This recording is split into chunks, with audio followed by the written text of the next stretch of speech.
pontapé vai ser dado nas clássicas, nos monumentos.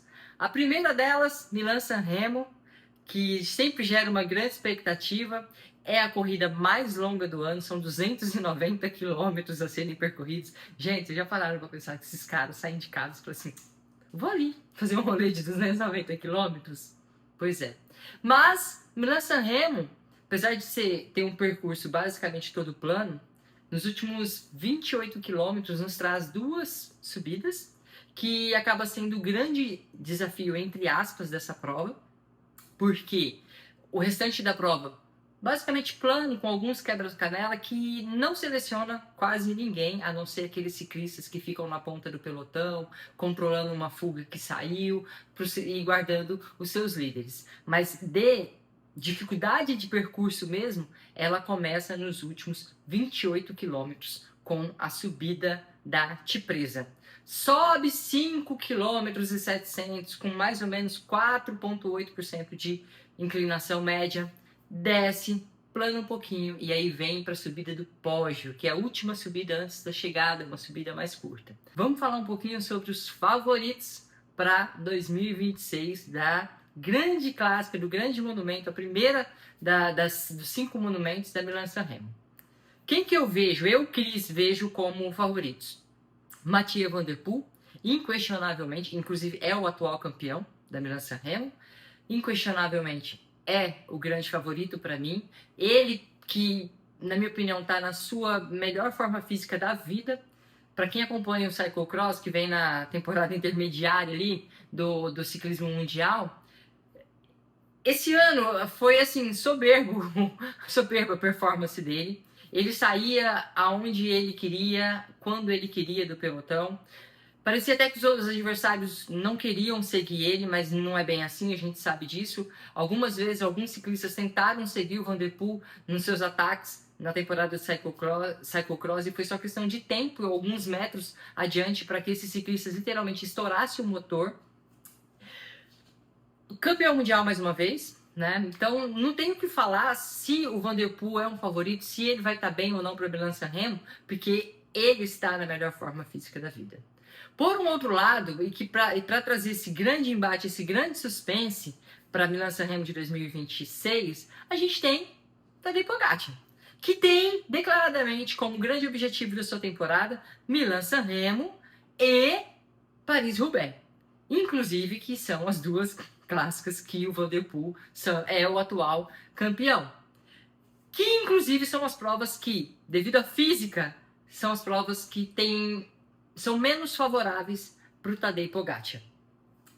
Correndo por fora, temos ali Filippo Ganna, o italiano, que no ano passado esteve no pódio, inclusive, com o Van Der Poel e com o Pogacar. Tem o Philipsen, que foi campeão em 2024, corre na mesma equipe do Van Der Poel, também tem como foco a Milan-San Remo e daqui a pouco a Paris-Roubaix, mas é uma prova complicada para o Philipsen, porque ele é um sprinter, ele dificilmente passa a Cipresa e o Poggio, principalmente o Poggio, junto com o Pogacar e com o Van Der Poel. E por fora, bem por fora mesmo, e eu vou citar o nome mais por respeito do que por forma física ou resultados recentes, o Wout van Aert, que eu tô colocando o nome dele aqui só por respeito. Eu sinceramente não vejo o Wout van Aert no top 5 da Milan-San Remo. Ele não tá numa fase tão boa assim fisicamente, ele tá bem, mas não o suficiente para seguir, por exemplo, um Pogacar, um Van Der Poel e quiçá um Filippo Ganna nessas duas subidas.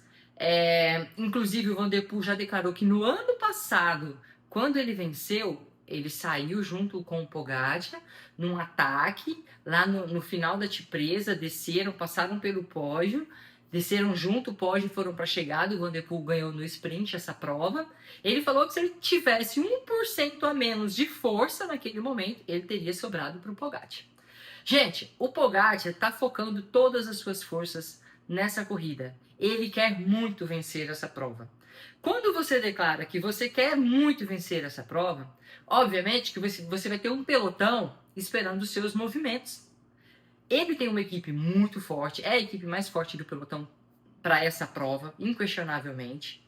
para trabalhar para ele, para lançar ele na T-presa, para colocar velocidade e intensidade na T-presa, para que ele possa acelerar a ponto de estraçalhar o pelotão. Mas tem uma questão assim, além da gente ter o pelotão todo correndo contra o Pogacar, esperando os seus movimentos, o Pogacar também tem a física contra ele nessa prova. Por quê? Porque na Milan-San Remo, na Paris-Roubaix, são provas que a potência relativa, ou seja, os watts-quilos, não é mais importante do que a potência absoluta. Obviamente que eu estou falando dentro daquele nível, né?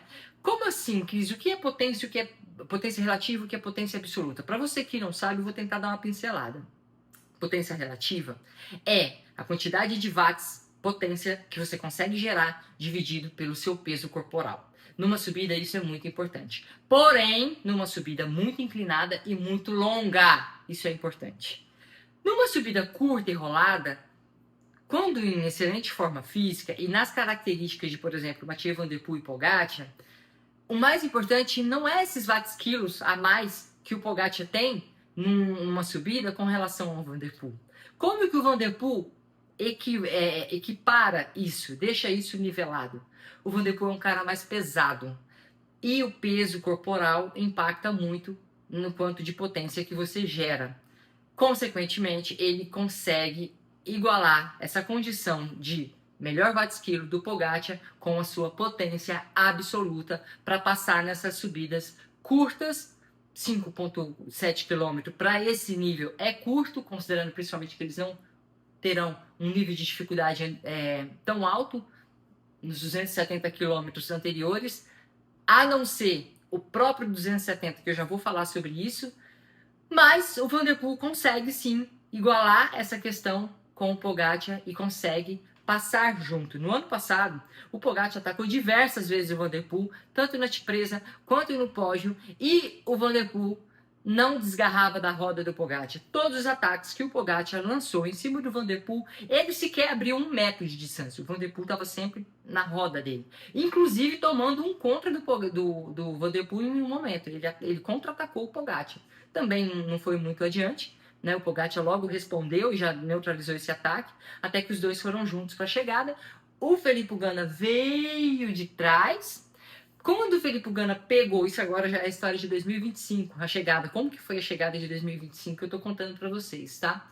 Quando o Filippo Ganna pegou, neutralizou a fuga, faltava menos de 1 km para a chegada, mais ou menos. Eu acho que o Filippo Ganna deveria ter passado direto, ele é um contra-relogista nato. Eu acho que ele deveria ter lançado um ataque e ter passado direto. Não, o Filippo Ganna parou na roda do Pogacar e do Van Der Poel, fez segundo naquela situação. O Pogacar comeu uma bronha sinistra, porque ele simplesmente ficou olhando para o nada, nem pegando embaixo no guidão o Pogacar estava para abrir um sprint. Meu irmão, a gente está falando de um canibal chamado Mathieu Van Der Poel. Você não pode piscar. Se você piscar, você perdeu a corrida. E o Pogacar, ele não piscou, ele comeu bronha naquela chegada. Também não sei se ele teria para vencer se ele não tivesse comido bronha. Por quê? Porque também na chegada o watts-quilo não faz tanta diferença. Aliás, não faz diferença nenhuma para um sprint. O que faz diferença para o sprint é literalmente a potência absoluta mais o CDA, ou seja, o quanto aerodinâmico aquele ciclista consegue ser ao sprintar. Quero saber da sua opinião. Quem você considera o favorito para Milan-San Remo 2026? Quem você acha que vai ganhar? Para mim, favoritaço, Mathieu Van Der Poel. Torço pro Mathieu Van Der Poel ganhar. Torço, por quê? Mas também é que tem assim, ó, eu tenho uma questão espectadora e eu tenho uma questão treinadora. Eu, como treinadora, seria muito interessante ver o Tadej Pogacar vencer. Por quê? Porque é ele vencendo a física, sabe? Inclusive o Pogacar ele ganhou peso para alguns quilos de músculo, talvez 2, 3, 4 quilos. Ele tá mais robusto para essas duas clássicas. Depois, quando ele começa a pensar em voltas, Tour de France principalmente, aí ele baixa peso, mas para as clássicas ele sempre vem um pouquinho mais pesado, e eu acho que esse ano ele vem um pouco mais pesado, inclusive, do que no ano passado. Seria bem interessante ver os movimentos do Pogacar para vencer essa prova. Ele vai ter que estar muito animal para largar o Van Der Poel na Cipresa ou no pódio. Mas para o espetáculo em si, o Pogacar vencer todas as corridas deixa de ser atrativo, porque tá ficando cansativo assistir corrida onde o Pogacar escapa faltando 50 km para a chegada. Eu acho legal a gente ter a oportunidade de assistir um fenômeno como o Tadej Pogacar, mas como atratividade para a corrida acaba neutralizando o efeito suspense, a expectativa fica praticamente zero para você ver a chegada. Então eu acho que para o espetáculo em si, o Pogacar não vencer acaba sendo mais interessante. Mas muita coisa vai acontecer até chegar na Cipresa. São 270 quilômetros. Um erro de estratégia alimentar, uma queda. Vai ser um dia longo para todo o pelotão. Quero saber a sua opinião. Coloca aqui nos comentários. Até!